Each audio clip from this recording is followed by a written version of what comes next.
안녕하세요. 책 읽어주는 그녀, 라라입니다. 제가 오늘 소개해드릴 책은 세상은 나의 보물섬이다 입니다. 이 책은 2024년 1월에 출간되어 현재 경제 경영 분야 신간이자 베스트셀러인 책이에요. 출판사는 세멘파커스, 저자는 김은기님입니다. 이 책은 500만원 창업부터 매출 10조 앞둔 대기업 김은기 회장이 직접 공개하는 글로벌 세아의 기적같은 성장 스토리를 담고 있는 책이에요. 남들이 걷고 뛸 때 나는 늘 지구 위의 어딘가를 날고 있었다. 35세의 직장인이었던 저자는 자본금 500만원, 직원 2명과 함께 조그만 의류 수출 회사를 창업했습니다. 의류 섬유는 사양 산업이라며 모두가 창업을 만료했던 그 회사는 세계적인 의류 수출 기업이 되었고 37년 만에 자산과 연매출 모두 6조 원을 상회하는 대기업이 되었습니다. 세아 상역에서 시작한 글로벌 세아 그룹은 나산, 인디에프, 쌍용건설, 테림, 발맥스 기술, 세아 STX 엔테크, 전주 페이퍼까지 품으며 2024년 대기업 집단에 포함되었습니다. 이 책은 아시아, 중미, 아프리카 등 진출하는 나라마다 1등 신화를 만들어내는 저자가 출장길 불 꺼진 기내에서 한자 한자 써내려간 자전적 경영 에세이입니다. 저는 이 책을 보면서 저자의 인생을 통해서 많은 깨달음과 배움을 얻을 수 있었어요. 도전하고 실천하는 저자의 열정을 보면서 성공하는 사람의 지혜를 배울 수 있는 멋진 책이에요. 예비 창업자에게는 용기와 의욕을, 경영자에게는 지속 가능한 경영의 지혜와 창조적 혁신에 관한 인사이트를 전해줍니다. 그럼 저와 함께 김은기 회장이 직접 공개하는 글로벌 세아의 기적같은 성장 스토리를 만나시러 책 속으로 들어가 보실게요. 시작하며 내 안에 무언가를 깨워라. 세상을 탐험하면서 깨달은 사실이 하나 있다. 자신이 갈 수 있는 가장 먼 곳까지 가서 많은 것을 보고 배우고 느껴본 사람만이 기회와 가치를 알아보고 획득할 수 있다는 사실이다. 본 만큼 아는 만큼 거둔다. 그런 의미에서 내가 맞는 세상에는 온통 보물이 가득했다. 나는 늘 나 자신을 낯선 곳에 데려다 놓았다. 거기서 얻은 사람과 기회, 성취가, 안전한 곳에서 편안함을 누리고 싶은 마음을 이겼다. 행운의 여신은 언제나 무언가의 편이어서 기회는 계속해서 앞으로 나아가는 사람, 쉼없이 모험 중인 사람에게만 온다. 물론 보물을 알아보는 안목과 인내심, 먼저 달려가는 실행력과 성실함은 필수다. 그 시작은 바로 꿈을 꾸는 것이다. 희망의 꿈을 꾸지 않으면 미래는 없다. 희망의 꿈을 안고 용기 있게 도전하라. 도전은 꿈과 희망을 성취하는 사다리다. 그러니 도전을 두려워하면 안 된다. 당신 안에 무언가를 깨우고 끝까지 밀어붙이는 용기로 이 세상의 가장 먼 곳까지 가보기 바란다. 그곳에는 분명 당신만 알아볼 수 있는 보물이 기다리고 있을 것이다. 저자 김은기.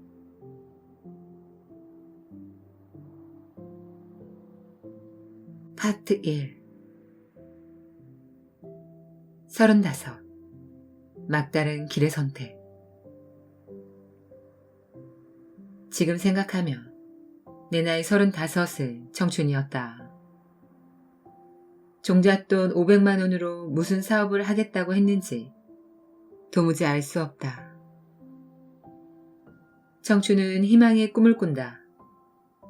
청춘은 도전과 용기다.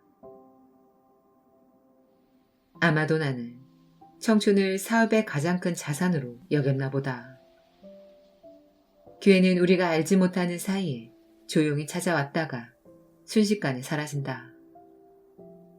똑같은 기회는 두 번 다시 찾아오지 않는다. 그러니 기회가 왔을 때 용기와 결단력을 발휘해서 그 기회를 잡고 승리해야 한다.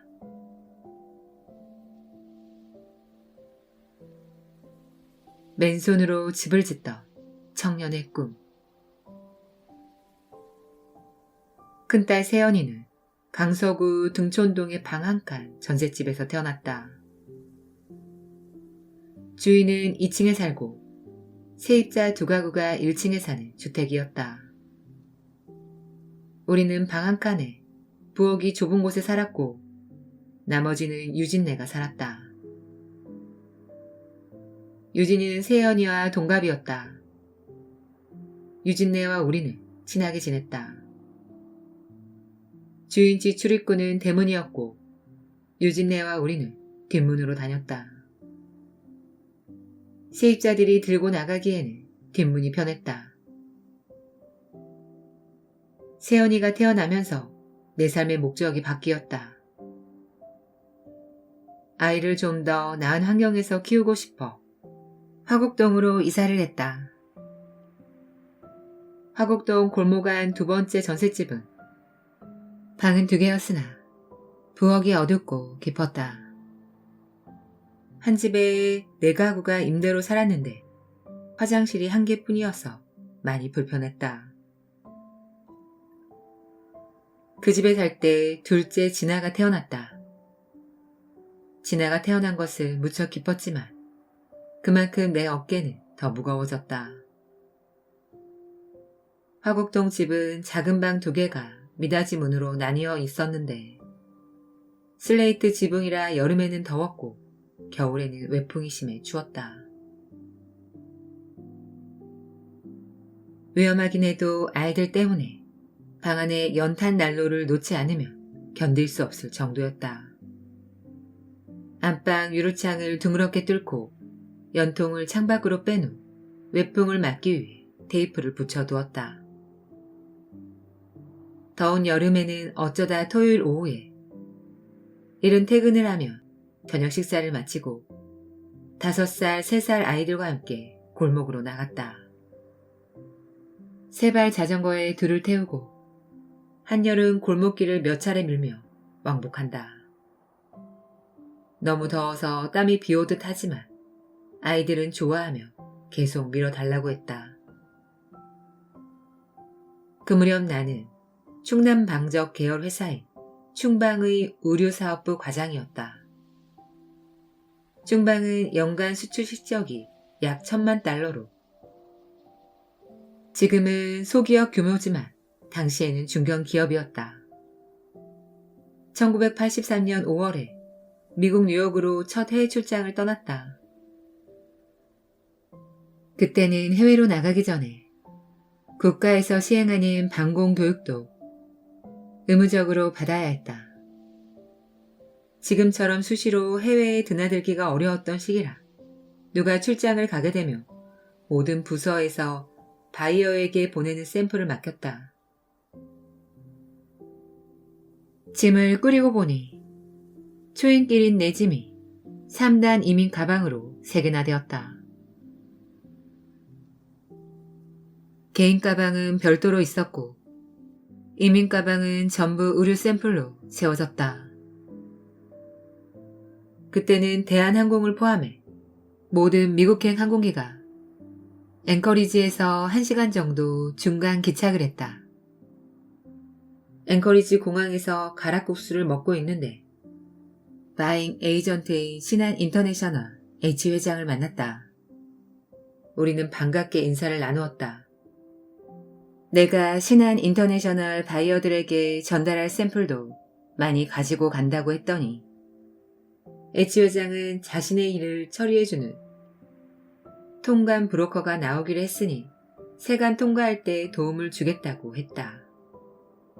H 회장은 1등석을 이용했는데 JFK 공항에 내려서 찾아보니 그는 보이지 않았다. 나를 잊은 것 같았다.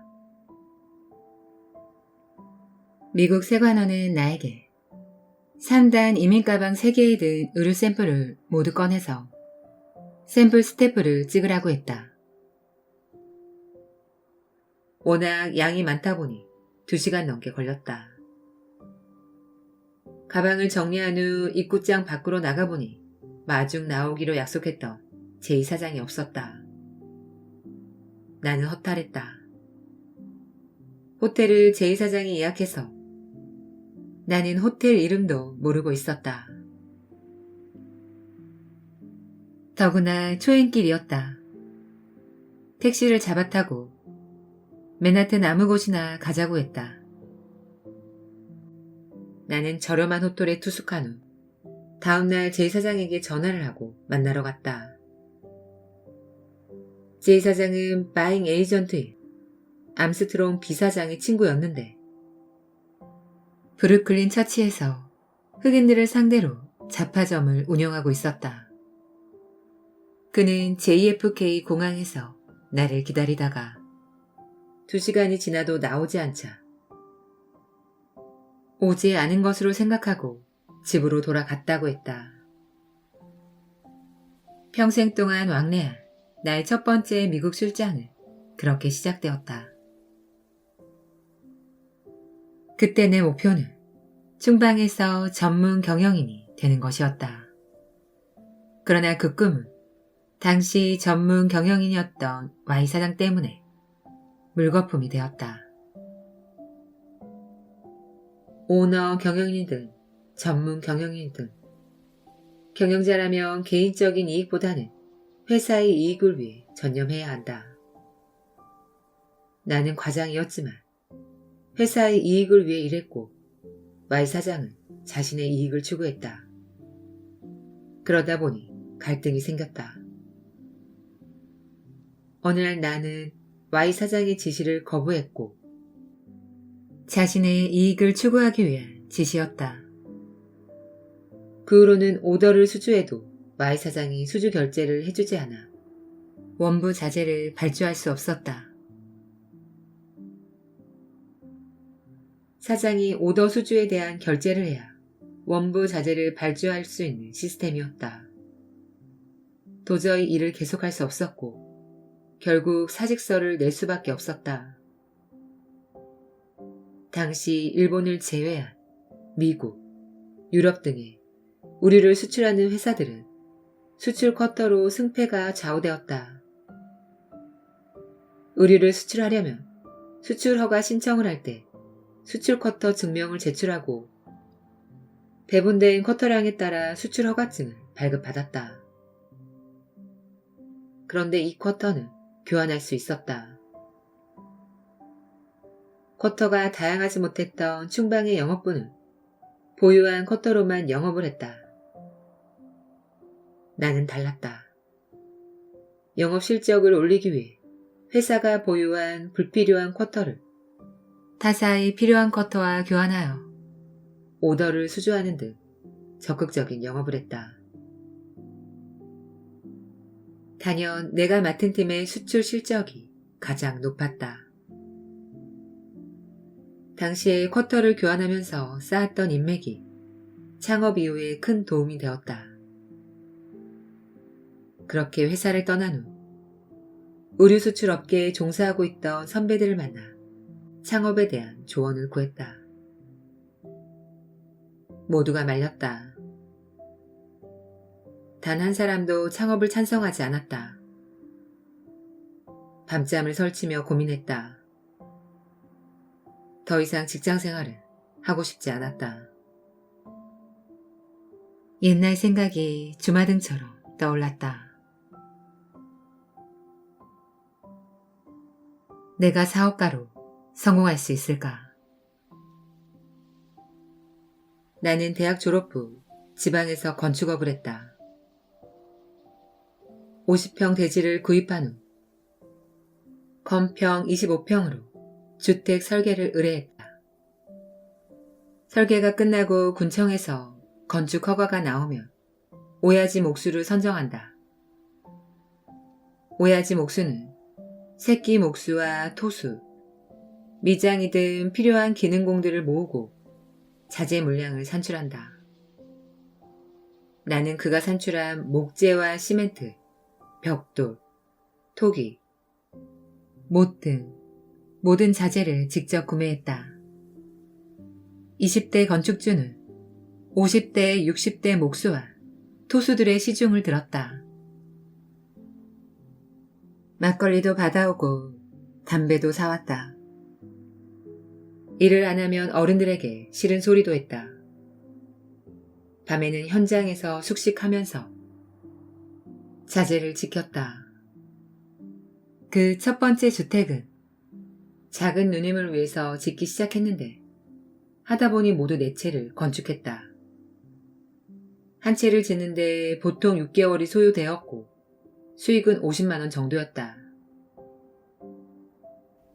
하지만 건축업은 힘들었고 대학 졸업자로서 직장 생활에 대한 생각을 떨칠 수 없어 결국 그 일을 접었다. 단독주택 시행사업을 돌이켜보면 사업은 나에게 운명이었다. 사회 경험이 전무한 20대의 나이에 누구의 도움도 없이 잘 알지도 못하는 주택 건축 사업을 시작했다. 나는 작업이 끝나고 인무들이 퇴근하며 현장에 떨어진 못 한 개라도 줍고 나무에 잘못 박힌 못은 빼내어 망치로 두드려 곱게 폈다. 그리고 인부들이 사용할 수 있게 못통에 규격별로 넣었다. 벽돌 1자, 나무 토막 1개도 아꼈다. 그때는 그것이 원가 절감인지 몰랐다. 그냥 그렇게 하는 것인 줄만 알았다. 여름에는 모기장을, 겨울에는 텐트를 치고 현장을 지켰다. 매서운 바람이 몰아치는 날에도 눈 내리는 밤에도 그렇게 했다. 그 나이에 왜 사업을 시작했는지, 내 안에 무엇이 나를 그러한 길로 이끌었는지 지금 생각해도 도무지 알 수가 없다. 사업은 나에게 운명처럼 다가왔다.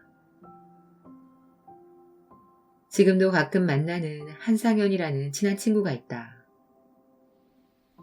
고등학교 때 상현이 어머니께서 광주공원 근처에서 철물점을 하셨다.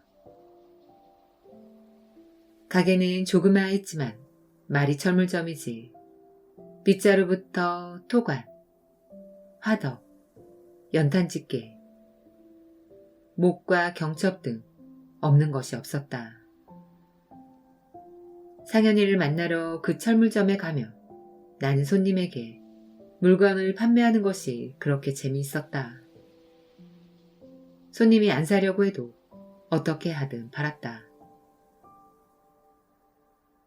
경영자는 승부사 기질이 있어야 한다. 기회는 우리가 알지 못하는 사이에 조용히 찾아왔다가 순식간에 사라진다. 똑같은 기회는 2번 다시 찾아오지 않는다. 그러니 기회가 왔을 때 용기와 결단력을 발휘해서 그 기회를 잡고 승리해야 한다. 나는 승부사 기질이 있는가? 과연 사업가로 성공할 수 있을까? 주택 건축 사업을 접은 후 10년 가까운 직장 생활을 끝냈다. 모두 반대하는 길. 성공 확률이 희박한 사업을 나는 꿈꾸고 있었다.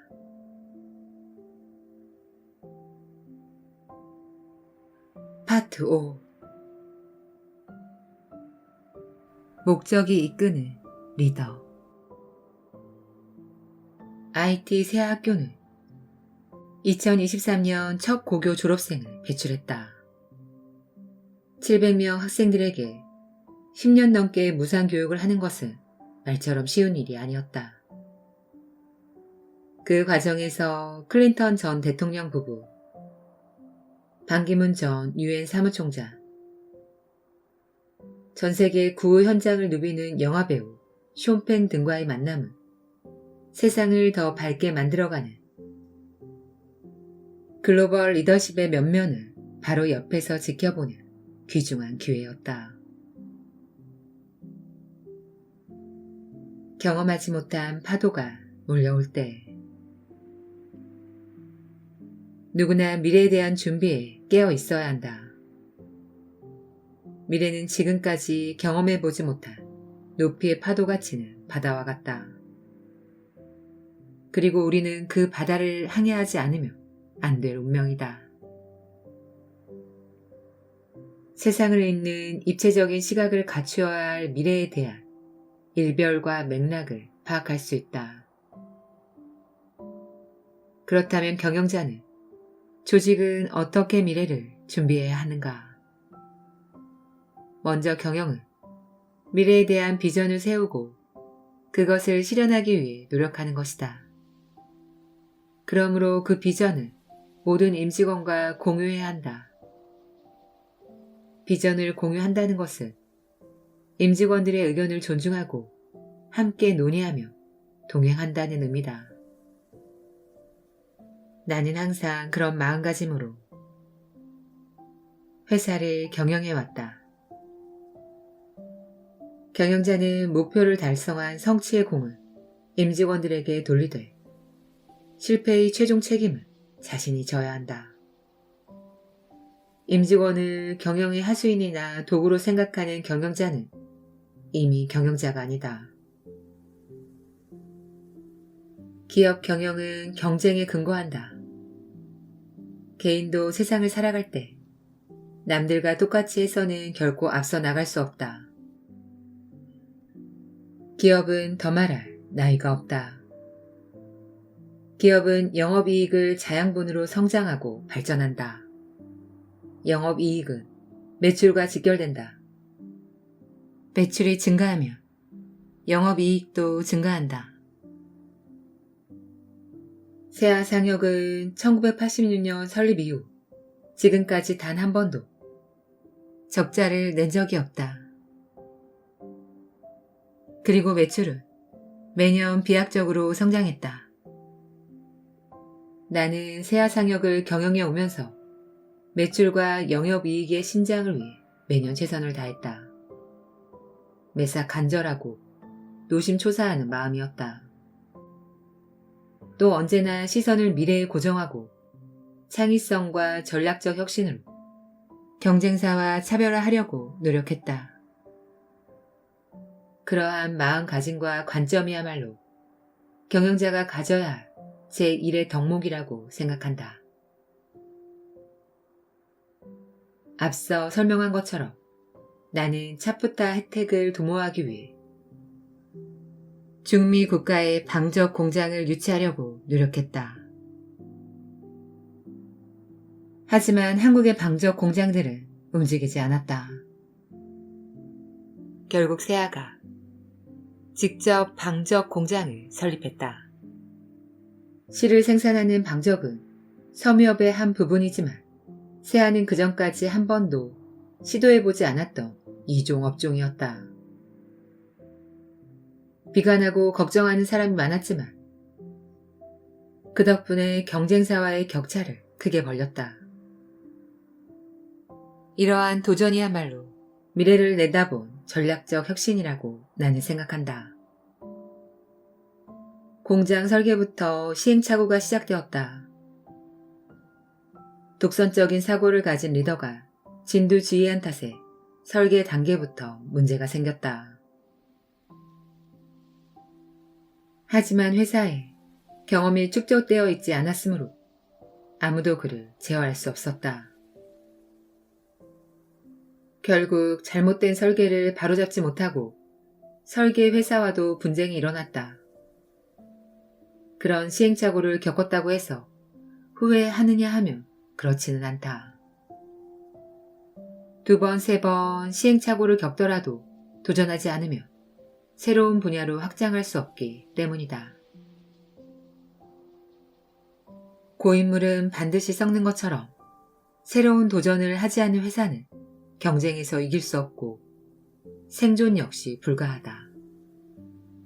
다행히 이후 설립한 제2, 제3의 방적 공장은 시행착오 없이 순조롭게 진행되었고 운영도 잘 되었다. 팬데믹 이후 의료유통과 생산 시스템은 엄청나게 달라졌다. 모든 미국 바이어들이 인쇼어링 또는 니어쇼어링으로 중미 생산을 원하고 있다. 중미 투자와 생산에 관한 한 세아상혁은 어느 경쟁사도 따라올 수 없는 압도적인 선도회사다. 이제는 코스타리카 방적 공장 소유의 장점을 살려 중미의 풀 버틸 것 시스템 설립을 계획하고 있다. 2022년에 이미 과테말라에 10만 평의 부지를 매입해 성토를 끝냈다. 공장 설계가 끝나면 그 부지에 원단 공장을 설립할 것이다. 그렇게 되면 세아상혁은 중미에서 미국 원면을 이용해 각종 실과 원단을 생산하고 그것으로 의류를 제작해 미국으로 수출할 수 있다. 차프타 혜택을 이용해 중미에서 생산한 완제품을 무관세로 미국으로 수출하면 아시아 생산 대비 리드타임도 현격히 단축할 수 있다. 이처럼 세아상혁은 항상 선제적으로 업계를 리드해왔다. 경영자라면 머릿속에 현재에 대한 생각이 50%, 미래에 대한 생각이 50%여야 한다.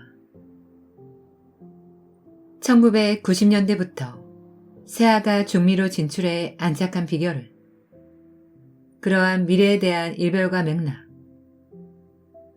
큰 그림과 긴 안목을 끝까지 놓지 않았던 데 있다. 물론 20년 가까이 흔들림 없이 추진하기란 쉽지 않았지만 경영자의 머릿속 생각 중 50% 이상이 미래를 향해 있다면 불가능하지 않다. 마치며 바람개비에게 바람이 없는 상황은 절망적이다. 하지만 바람개비를 돌리겠다는 의지를 가진 사람은 가만히 앉아서 바람이 불기를 기다리지 않는다.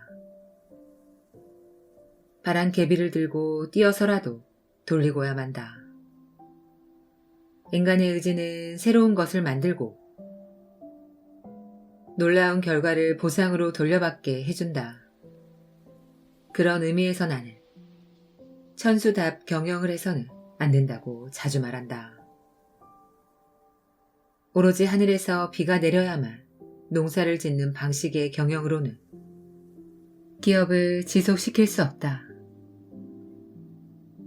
주변의 모든 용수를 이용하는 수리답 경영이라야 지속 가능한 기업이 된다. 지나온 시간은 매 순간이 도전과 결단의 연속이었다. 언제나 나는 승리에 목말라 했다. 사업도 전쟁과 다르지 않다. 승리는 산자의 것이고 패배는 죽은 자의 것이다. 나는 가끔 스스로에게 묻는다. 과연 나는 살아있는가? 풍요롭고 달콤한 인생은 내가 꿈꾸는 인생이 아니다. 그런 인생은 패배자의 인생이다. 내가 살고 싶은 인생은 도전하고 성취하는 인생이다. 운명은 도전하는 사람만이 바꿀 수 있고, 그래서 나는 도전한다.